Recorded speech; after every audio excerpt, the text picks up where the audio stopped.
치료하시는 하나님이라는 제목으로 은혜를 나누고자 합니다. 하나님께서 애굽에서 종살이하고 있는 이스라엘 백성들을 구원하여 내실 때 여러분들 너무나도 많이 들었죠. 앞에 가로막힌 홍해를 육지처럼 하나님께서는 건너가게 해주시고 또 이스라엘 백성들을 불기둥과 구름기둥으로 광야 내내 그렇게 인도하셨습니다. 하나님의 크신 능력과 은혜로 홍해를 건넌 이스라엘 백성들은 너무나도 벅찬 감격으로 인하여서 하나님께 찬양을 드렸습니다. 그런데 홍해를 건넌 그 이스라엘 백성들, 광야에 들어온 지 사흘이 지나자 말자 그들이 애굽에서 가지고 온 모든 식수가 다 떨어지고, 그래서 사방에 물을 찾아 다녀도 물을 구할 수가 없었습니다. 그러자 그들은 바로 하나님을 원망했습니다. 그런데 다행히 물이 있는 곳을 발견했습니다. 마라라는 곳에 가보니까 물이 나왔는데 그 물을 마셔보니까 도저히 써가지고 물을 마실 수가 없는 거예요. 그때 또 이스라엘 백성들은 바로 하나님을 원망했습니다. 그때 지도자인 모세는 하나님께 부르짖어 기도했습니다. 그러자 하나님께서는 그에게 한 나뭇가지를 가리켰었습니다.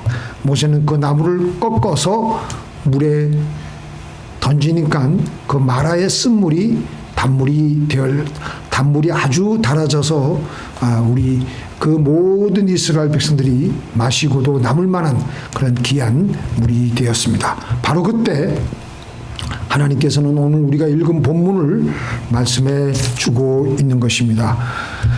이르시되 너희 하나님 나 여호와의 말을 들어 순종하고 내가 보기에 의를 행하며 내 계명에 귀를 기울이며 내 모든 규례를 지키면 내가 애굽 사람에게 내린 모든 질병 중 하나도 너희에게 내리지 아니하리니 나는 너희를 치료하는 여호와입니다. 왜 하필 그때에 하나님께서는 그 쓴물을 단물로 달게 한 그 순간에 나는 너희를 치료하는 하나님이라고 말씀을 하셨을까요? 출애굽한 이스라엘 백성들의 이제 삶은 이제부터 본격적으로 광야 생활을 이제 시작하는 것이었습니다. 광야에는 모든 것이 부족하고 예상치 못한 문제가 곳곳에 도사리고 있고, 그래서 그들의 마음이 참으로 답답해지는 곳입니다. 그런데 그들이 쓴물을 만났을 때 이스라엘 백성들은 바로 원망하고 두려워하고 불신앙을 드러내었습니다. 이렇게 이스라엘 백성들은 믿음 없는 병에 먼저 걸렸습니다. 바로 그 광야 생활을 본격적으로 해야만 할 그때 하나님께서는 쓴물을 단물로 바꾸신 다음에 앞으로도 이런 어려운 일이 계속 너희에게 다가올 것이다. 그러나 나는 치료하는 하나님이다. 문제가 다가오면 원망하지 말고 하나님 자신에게 나아오라고 하시는 것입니다. 하나님은 나는 치료하는 하나님이라 라고 말씀하시면서 내가 쓴물에서 단물로 바꾸듯이 나는 너희를 치료하는 하나님이다. 너희의 쓰디쓴 삶을 달게 해주겠다 라고 말씀하시며 나뭇가지를 보여주셨습니다. 성경에서 나뭇가지는 뭘 가리킵니까? 십자가를 가리키죠. 쓰디쓴 우리의 삶이 십자가를 통과하면서 달아지는 인생으로 바뀌어지게 됩니다. 그래서 하나님은 쓴물 사건 후에 치료의 하나님을 선언하신 것입니다. 십자가를 온 내 존재가 경험함으로 내 온 존재가 치료를 받게 되는 것입니다. 그렇게 해서 그들이 마라를 떠나 엘림에 이르렀을 때 거기에 물샘 열둘과 종려나무 70그루가 있었는데 그들은 거기에 진을 쳐서 한동안 회복을 하게 되었던 것입니다. 자, 여기서 우리가 이스라엘 백성들이 출애굽할 때의 숫자는 여러 성경학자들이 추정하기를 보수적으로 추정하면요 한 200만 명 그렇게 보고 있습니다. 장정이 60만 명이니까 그 외에 뭐 남녀노소 다 합치면 200만 명으로 우리가 추산하고 있는데요. 우리가 살고 있는 이 LA 카운티의 인구가 한 얼마 정도 될 것 같습니까? 얼마 정도 될 것 같아요? 대략 980만 명, 약 한 1000만 명 정도 된다고 합니다. 그래서 거기서 병원에 입원한 환자들의 총 숫자는 얼마나 될까? 15,000명이나 된다고 합니다. 그러니까 약 한 0.15%가 이제 병상에 누워 있는 치료를 필요로 하는 그런 환자들이라고 합니다. 그러면은 거기에 대입을 해서 200만 명 중에 간단한 감기 환자 빼고 0.15%가 치료를 필요하는 환자라고 하면은 200만 명의 0.15%는 몇 명이냐? 3,000명. 3,000명 정도가 환자일 것이라고 우리는 추정하고 그렇게 예상할 수가 있습니다. 자, 그러면은 이 3,000명 환자를 위해서 돌보아야 할 의료시설들이 꽤 있어야 될 것입니다. 그런데 이에 대해서 성경은 뭐라고 말씀하시냐면요. 마침내 그들을 인도하여 은금을 가지고 나오게 하시니 그의 지파 중에 비틀 그리는 자가 하나도 없었도다. 그들이 금과 은을 가지고 나왔으며 그들 중에 병든 자가 한 사람도 없었다고 말씀하십니다. 사람이 말한 것도 아니고 하나님이 확인해 주셨습니다. 그것은 하나님께서 이스라엘 백성들이 출애굽을 할 때 그들의 건강을 세밀히 살펴서 한 사람의 환자도 생기지 않도록 역사해 주셨다는 것입니다. 이렇게 이스라엘 백성들의 건강을 지켜주신 하나님은 그들에게 이렇게 말씀하셨습니다. 바로 오늘 이 말씀이시죠. 가라사대 너희가 너희 하나님 나 여호와의 말을 청종하고 나의 보기에 의를 행하며 내 계명에 귀를 기울이며 내 모든 규례를 지키면 내가 애굽 사람에게 내린 모든 질병에 하나도 너희에게 내리지 아니하리니 나는 너희를 치료하는 여호와임이니라. 자, 이 나는 너희를 치료하는 여호와의 그 히브리 말로는 뭐가 있냐면요. 여호와 라파가 나는 치료하는 하나님이다 라는 말입니다. 그 여호와 라파는 여호와 하나님은 의사라는 뜻입니다. 우리 하나님은 스스로 나는 너희가 병들었을 때 너희를 치료해 주는 의사다라고 계시한 것입니다. 자, 제가 또 읽어드릴게요. 저가 내 모든 죄악을 사하시며 내 모든 병을 고치시며 내 생명을 파멸해서 구속하시고 인자와 긍휼로 관을 씌우시며 좋은 것으로 내 소원을 만족케 하사 내 청춘으로 독수리같이 새롭게 하시는도다. 하나님은 피조물인 우리 인간이 병에 걸려가지고 시름시름 이렇게 아파가지고 고통에 시달리길 원하지 않으세요. 하나님은 당신의 자녀들이 건강하게 살길 원하시며 병에 걸렸게 되면 바로 치료하길 원하시는 거예요. 그렇기 때문에 우리가 병이 들었을 때 의사이신 하나님에게 나와서 하나님 제가 병이 들었사오니 제 병을 고쳐 주시옵소서 제 병을 치료해 주시옵소서라고 기도하는 것은 지극히 성경적인 기도입니다. 믿습니까? 성경은 하나님의 치료에 대해서 이렇게 말씀하십니다. 여호와께서 세약한 병상에서 저를 붙드시고 저의 병중 그 자리를 다 고쳐 펴시나이다. 내 이름을 경외하는 너희에게는 의로운 해가 떠올라서 치료하는 광선을 바라리니 너희가 나가서 외양간에서 나온 송아지같이 뛰리다. 자, 하나님은 치료하시는 하나님이세요. 치료하기를 원하시는 하나님이세요. 하나님이신 예수님도 이 땅에서 사역하실 때 복음을 전가하실 때마다 꼭 뭐 하셨다고요? 병자를 고치셨습니다.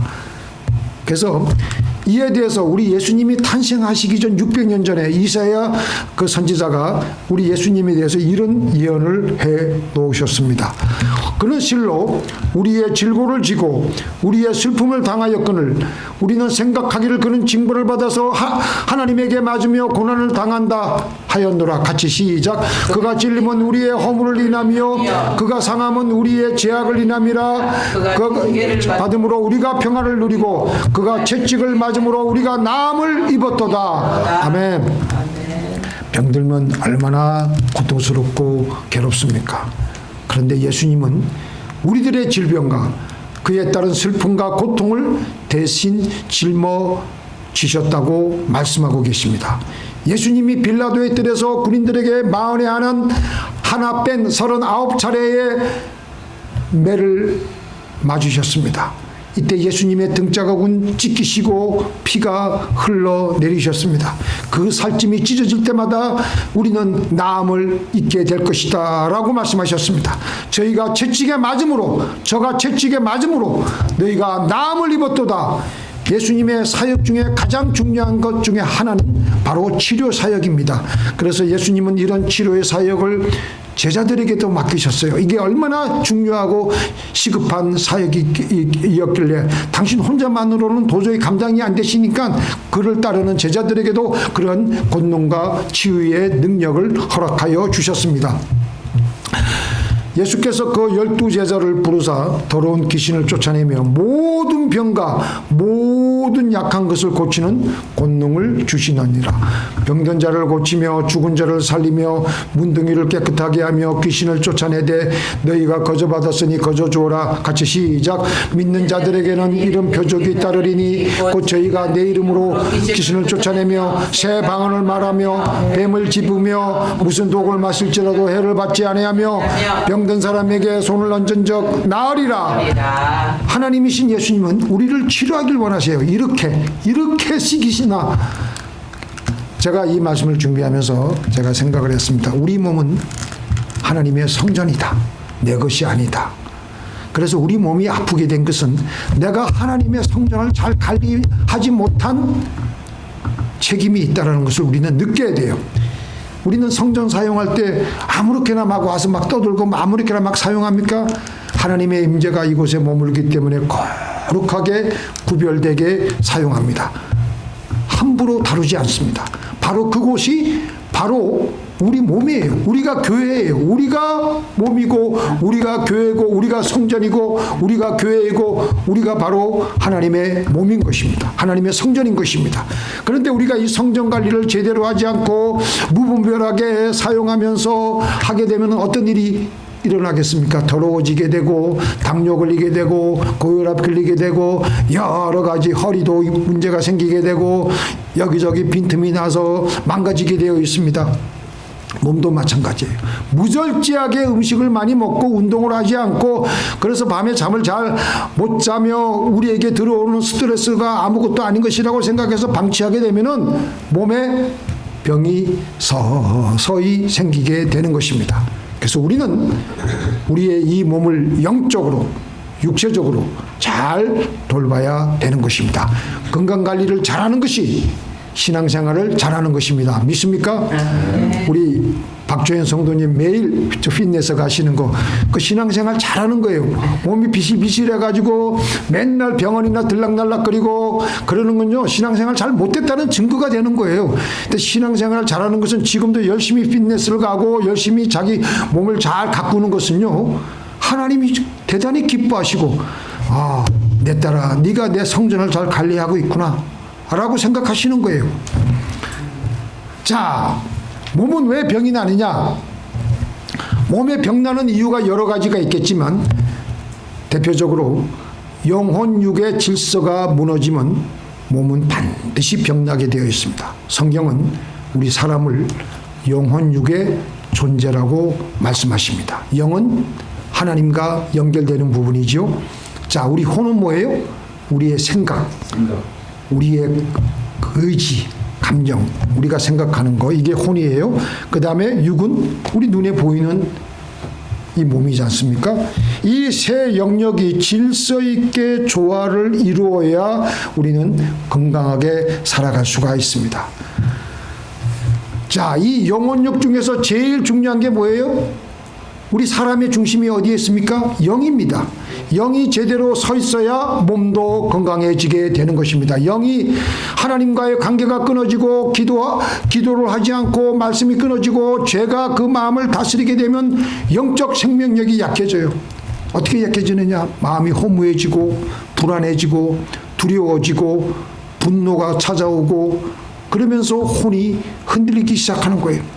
그리고 그 영향이 몸에까지 가게 되며 몸이 서서히 약해지며 병에 걸려드는 것입니다. 같이 읽겠습니다. 마음의 즐거움은 양약이라 심령의 근심은 뼈를 마르게 하느니라. 그래서요, 우리 지금 현대의학에서 더욱더 이제 그 진보가 되면 될수록 현대의학은 우리 몸은요, 우리의 마음과 몸이 깊이 연결되어 있다는 것을 발견하게 되었습니다.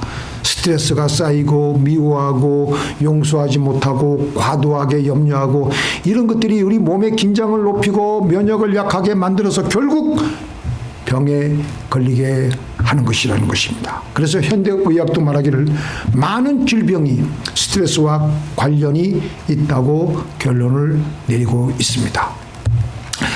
2002년도에 그 코미디언 이주일 씨가 사망했을 때 대부분의 매스컴에서는 그가 폐암을 진단받았을 때 그 사람 하도 담배를 많이 피워서 폐암에 걸렸을 것이라고 생각을 하였고, 그 자신도 그렇게 생각을 해서 담배는 독약이라며 금연 캠페인을 벌이는데 자기도 거기에 앞장서서 광고를 짓기도 했습니다. 근데 실제로 나중에 의료 전문가들이 밝혀낸 것은 그것이 아니었습니다. 이주일 씨가 앓았던 폐암은 선암이었습니다. 이 선암은 주로 담배를 피우지 않는 여성이나 비흡연자, 담배 피우지 않는 사람에게서 흔히 발생하는 암이라고 합니다. 의학적으로 볼 때 그 암 종류는 골수 흡연자에게 주로 나타나는 그 편평상피 세포암과는 차이가 있었던 것을 의료계에서 뒤늦게 발견했습니다. 이주일 씨가 앓았던 이 폐암의 종류인 이 선암은 담배 타르가 직접 닿는 기관지가 아니고 폐 구석진 곳에서 발생하며 비흡연자나 여성에게서 흔히 나타나는 폐암의 하나의 종류였던 것이었습니다. 담배로 인한 그런 폐암이 아니라는 것입니다.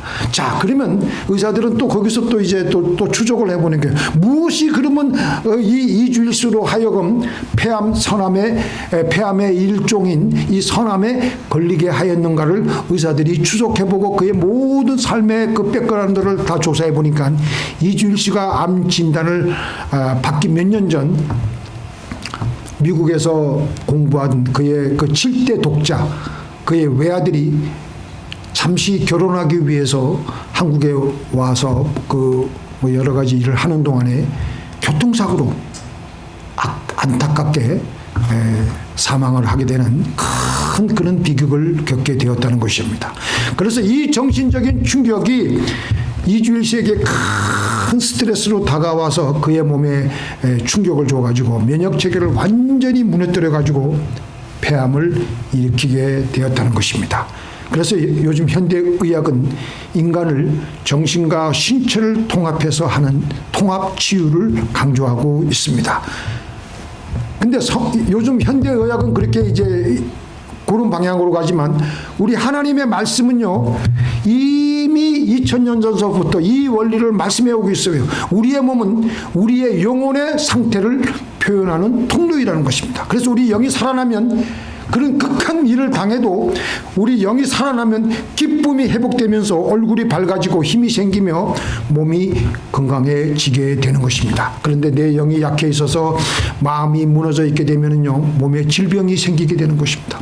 이렇게 질병이 생기게 되는 것은 몸이 우리에게 신호를 보내는 거예요. 이것은 하나님이 우리에게 보내주시는 신호인 것입니다. 지금 내 삶의 균형이 깨졌다. 빨리 나에게 돌아오라 라고 하나님께서 부르시는 신호라는 것입니다. 자, 그러면은 하나님이 우리를 분명히 치료하기를 원하시는 하나님이라는 것을 우리가 아는데, 자, 그러면 우리 믿는 사람들은 어떻게 우리가 만약에 병에 걸리면 어떻게 해야 되느냐? 확실하게 병 낫기 위해서 예수님께서 저에게 하나 소개해 준 게 있는데요. 저에게 직접 보여주신 건 아니고 예수님께서 몇십 년 전에 피닉스 애리조나에서 목회하시는 케니스 해겐 목사님에게 가르쳐 주신 그 네 가지의 단계적인 방법을 예수님이 직접 그에게 환상 가운데 나타나 가지고 보여주신 거예요. 첫 번째 단계, 자 한번 말씀 읽어볼까요? 28절만 시작. 이는 내가 그의 옷에만 손을 대어도 구원을 얻으리라 하밀러라.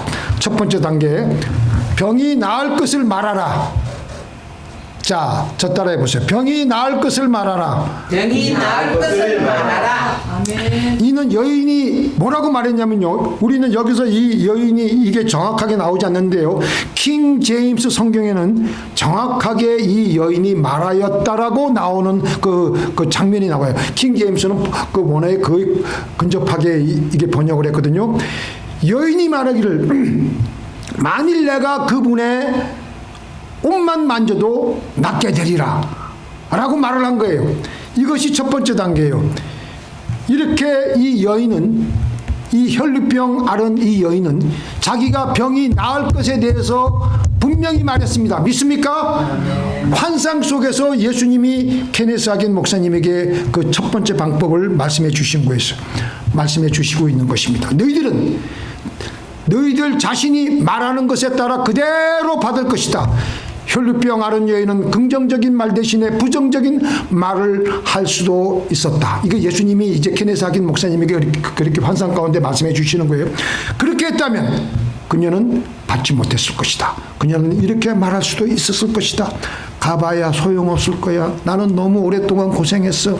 12년간이나 이 혈류병을 앓았고 유명한 의사들에게 가가지고 고치질 못했는데 내 재산은 이 의사놈들이 돈을 다 모두 다 써버렸지만 나는 낫기는 그냥 더 악화되고 있잖아. 나는 살 소망이 없어. 죽는 게 낫겠어. 만일 그녀가 이렇게 말했다면 그 말한 대로 그 여자가 말한 대로 받을 것이었다.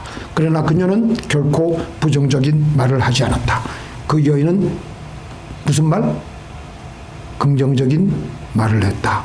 만일 내가 그분의 옷자락만 만져도 낫게 되리라 라고 말했다. 이게 바로 기적의 첫 번째 예수님이 보여주신 단계예요.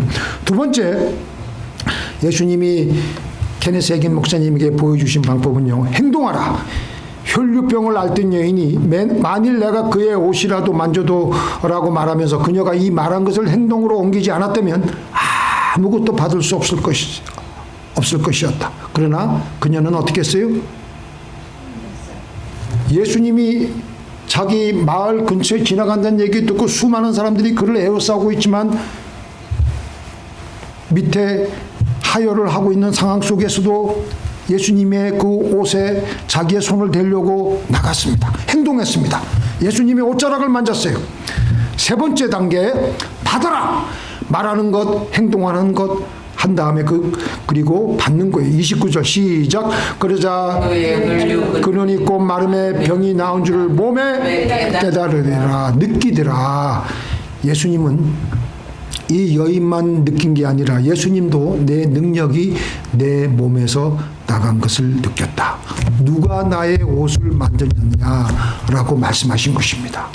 말하는 것과 행동을 하였기 때문에 느낌이 왔고 치유가 나타나게 된 것입니다. 우리들은 말하기 전에 바로 느낌과 치유를 원합니다. 그러나 우리는 말하는 것과 행동을 먼저 해야 합니다. 바로 그것이 믿음입니다. 자, 그러면 우리는 치유를 받게 되는 것입니다. 네 번째 단계, 예수님이 케네스 하긴 목사님에게 가르쳐 주신 것은요, 전하라. 그 여인은 그 혈루병 앓은 여인은요, 자기에게 치유가 일어난 일을 알고 두려워하여 떨며 와서 예수님 앞에 엎드려 모든 사실을 예수님께 말했습니다. 내가 이렇게 12년이나 혈루병 앓았지만 내가 이렇게 해서 오늘 이렇게 나음을 얻었습니다 라고 말한 거예요. 여기에 가장 근접하는 하나의 병 나은 예가 있길래 제가 한번 소개해드리고 말씀을 오늘 마치려고 합니다. 그리고 성찬하려고 하는데요. 제가 많은 간증을 들어왔지만 이렇게 대단한 믿음을 가진 권사님은 들어본 적이 없어요. 이 권사님이 교통사고를 당해가지고 병원에 9개월이나 입원을 했습니다. 무슨 교통사고를 당했는지 모르겠지만 왼쪽 발목에 쇠막대기를 박았어요. 쇠막대기. 그러니까 쇠막대기라 그러면 쇠를 박은 거죠. 그러니까 왼쪽 발이 7cm나 오른발보다 더 짧아서 쩔뚝쩔뚝 하면서 걸어 다니는 거예요. 그런데 이 권사님이 믿음이 있었어요. 자기 담임 목사님에게 와서 안수 기도를 받으려고 사무실에 찾아갔습니다. 목사님, 내 이 왼쪽 다리, 이 쇠 말뚝을 박은 이 왼쪽 다리가 7cm나 짧은데 이 다리가 길어질 줄 믿어오니 안수 기도 좀 해주세요. 그러니까 이 조영기 목사님이 수많은 병자들을 안수하며 고쳐봤지만 이 쇠 막대기가 어떻게 길어지냐. 쇠를 박았는데, 그런데도 이 권사님은 목사님이 안수하면 낫는다고 생각해서 막무가내로 부탁을 하는 거예요. 그래서 조영기 목사님이 달랬는데, 권사님, 그냥 뼈는 자랄는지 모르겠지만 쇠 막대기는 안 자라요. 그냥 뼈를 잘라내고 쇠를 박았는데 권사님 그냥 하나님께 감사하고 그냥 지내세요. 아니요, 목사님, 하나님은 하늘과 땅을 모든 것을 지으신 하나님이 이 쇠 막대기를 왜 못 자라게 하십니까? 그렇게 오히려 목사에게 훈계하니까 할 말이 없더라는 겁니다. 할 수 없어서 기도를 해주긴 해주는데 틀림없이 쇠 막대기는 안 자란다고 생각을 하면서 기도를 했는데, 하나님 아버지, 이 권사님의 마음을 혹시 안 낫더라도 위로하여 주셔서 낙심하지 않게 하여 주시옵소서. 그렇게 기도를 이제 끝맺으니까 그 권사님이 그 기도를 듣고 나서, 아니 목사님, 안수 기도를 어떻게 그런 식으로 하십니까?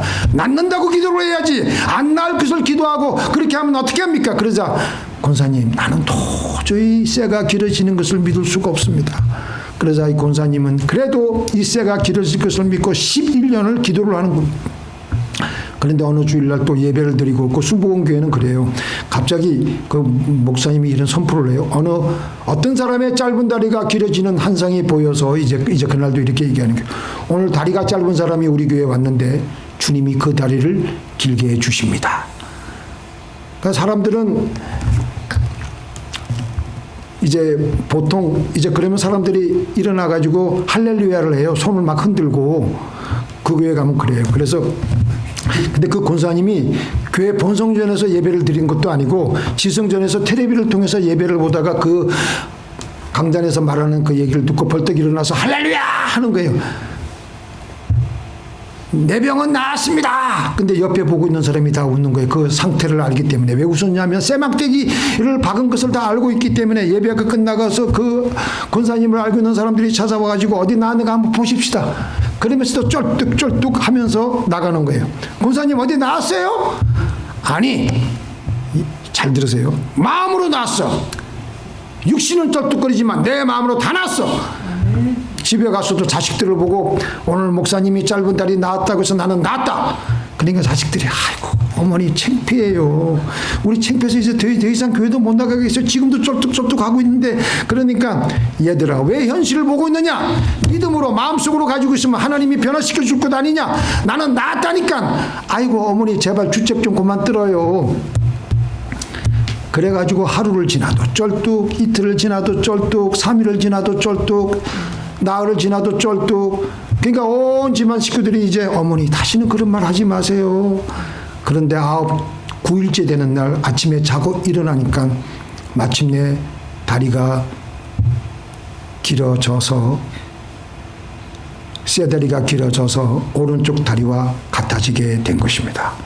그래서 그때부터 열심히 다시 전도하고 신방하는데 조금도 절뚝거리지 않고 다닌다는 것입니다. 주의 종인 그 목사님도 도무지 믿음이 들어오지 않았지만 이 권사님은 놀랍게 믿고 또 믿은 것입니다. 이렇게 우리는 병이 걸렸을 때 이런 병도 주님이 과연 고치시겠는가? 의사들은 이 병은 못 고친다고 말했다. 불치병이라고 했다. 이렇게 의심하시겠습니까? 에? 자, 우리 이 말씀 한번 같이 읽어보겠습니다. 시작. 만물이 그로 말미암아 지은 바 되었으니 지은 것이 하나도 그가 없이는 된 것이 없느니라.